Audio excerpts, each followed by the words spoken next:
வணக்கம் நேயர்களே. இது சானல் ஜி. இன்றைய நிகழ்ச்சியில் நலம் தரும் திருத்தலம். திருத்தல பயண குறிப்புகள். படைப்பு விசு ஐயர். நலம் தரும் திருத்தலம். ஆலயம் தொழுவது சாலவும் நன்று என்பது ஔவையார் வாக்கு.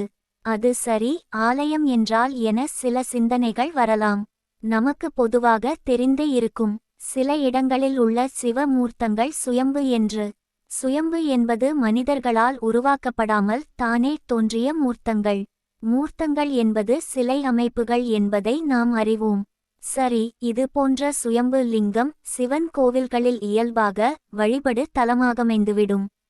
உரு ஏறினால் திரு ஏறும் என்று சொல்வது போல சில திருத்தலங்கள் இது போல பெருமைக்குரியனவாக இருக்கும்.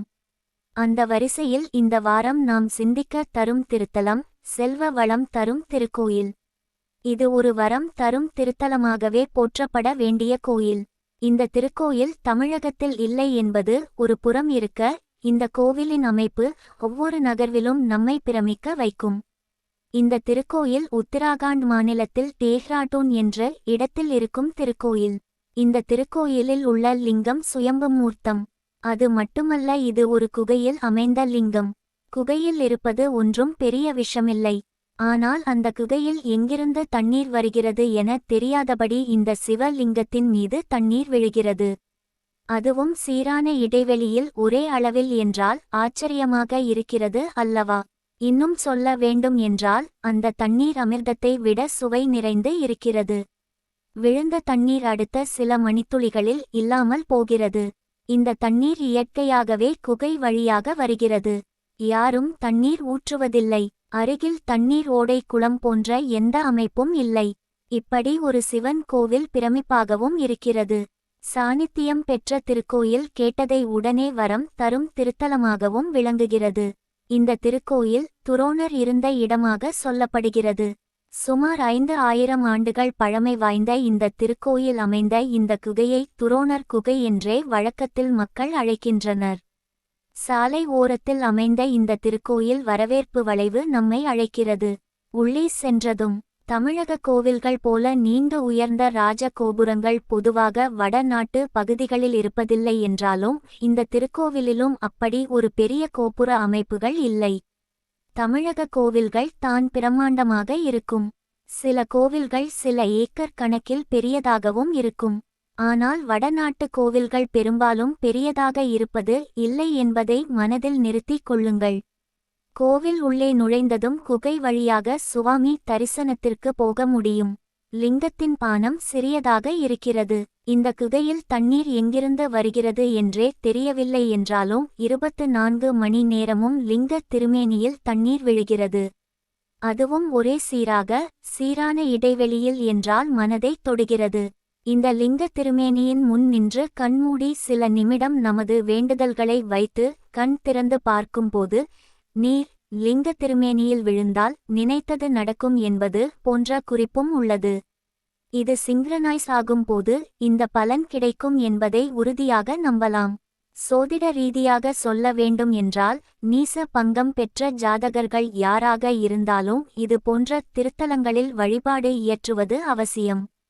இது போன்ற வாய்ப்பு கிடைக்காதவர்கள் சித்தர்கள் வழிபாடுகள் மகான்களின் சமாதிகளில் வழிபாடு செய்யலாம். அங்கிருந்து வரும் பாசிட்டிவ் வைப் நேர்மறை அதிர்வலைகள் வழிபாட்டின் பலனை பெற்றுத் தரும். சிவராத்திரி போன்ற விசேஷ நாட்களில் சுமார் 5 கிலோமீட்டர் நீளத்திற்கு மக்கள் வரிசை கட்டி வழிபாட்டிற்கு காத்திருப்பார்கள் என்றால் இந்த திருக்கோவிலின் சிறப்பை தனியாக சொல்ல வேண்டிய அவசியமில்லை. சரி, இந்த கோவிலுக்கு எப்படி போவது என்று தெரிந்து கொள்ள வேண்டாமா? டேஹ்ராடூன் ரயில் நிலையத்தில் இருந்து சுமார் 6 கிலோமீட்டர் தூரத்தில் இந்த தபகேஸ்வர் திருக்கோயில் உள்ளது. டேஹ்ராடூன் ரயில் நிலையத்தில் இருந்து சிட்டி பஸ் வசதிகள் உண்டு. ஆட்டோ வசதிகளும் உண்டு. அங்கே ஆட்டோவுக்கு விக்ரம் என்று தான் பெயர். நேர்மையான ஆட்டோ ஓட்டுநர்கள் நியாயமான கட்டணத்தை தான் வாங்கிக் கொள்வார்கள். பயமில்லாமல் பயணம் செய்யலாம். உத்தராகண்ட் மாநிலத்தில் உள்ள டேஹ்ராடூன் செல்வதற்கு டெல்லியில் இருந்து ரயில் வசதிகள் உள்ளது. தமிழகத்தில் மதுரையில் இருந்து வாரம் ஒரு முறை செல்லும் ரயிலும் உண்டு. விவரங்களை ரயில் அட்டவணையில் பார்த்து பயண திட்டத்தை வைத்துக் கொள்ளுங்கள். இந்த திருக்கோவிலுக்கு மட்டும் என திட்டமிடாமல் ஹரித்வார் ரிஷிகேஷ் போன்ற ஒரு யாத்திரையாக திட்டம் வைத்துக்கொண்டு ஒரு நாள் இதற்கு என ஒதுக்கி டெஹ்ராடூன் வரை சென்று வரலாம். இதன் அருகில் முசூரி வரை சென்ற இயற்கை கொஞ்சம் எழில் அழகையும் ரசித்துவிட்டு இறைவன் அருளும் திருவருளையும் பெற்றுக்கொண்டு வரலாம். முறையாக திட்டமிட்டு ஒரு பயண அட்டவணையை தயாரித்து அருகில் உள்ள திருத்தலங்கள் டூரிஸ்ட் தலங்கள் என பயணத்தை அமைத்து கொண்டால் முழு பயனையும் அடையலாம். இது போன்ற பகுதிகளுக்கு செல்லும் போது, குறிப்பாக டெஹ்ராடூன் போன்ற இடங்களுக்கு செல்லும் போது ஹிந்தி தெரிந்து இருப்பது அவசியம், அல்லது ஹிந்தி தெரிந்தவர்களை உடன் அழைத்து செல்வது நல்லது. ஆங்கிலத்தை வைத்து சமாளித்துக் கொள்ளலாம் என்ற துணிவுடன் சென்றால் ஏமாற்றம் தான் கிடைக்கும் என்பதை புரிந்து கொள்வது சிரமம் இல்லாத பயணத்திற்கு துணையாக இருக்கும். இந்த உலகில் வாழும் காலம் கொஞ்சம்தான். இது போன்ற இடங்கள் சென்ற வர வாய்ப்பு கிடைக்கட்டும் என்று காத்திருக்காமல் வாய்ப்புகளை ஏற்படுத்தி கொண்டு துணிந்தால் வழி கிடைக்கும். நல்லதே நினைப்போம், நல்லதே நடக்கும். அன்பு நேயர்களே, இது உங்கள் மனம் கவர்ந்த சானல் ஜி. உங்களுக்காக தினம் ஒரு நிகழ்ச்சி ஒலிபரப்பாகிறது. நண்பர்களுடன் பகிர்ந்து கொள்ளுங்கள், நலம் பெறுங்கள்.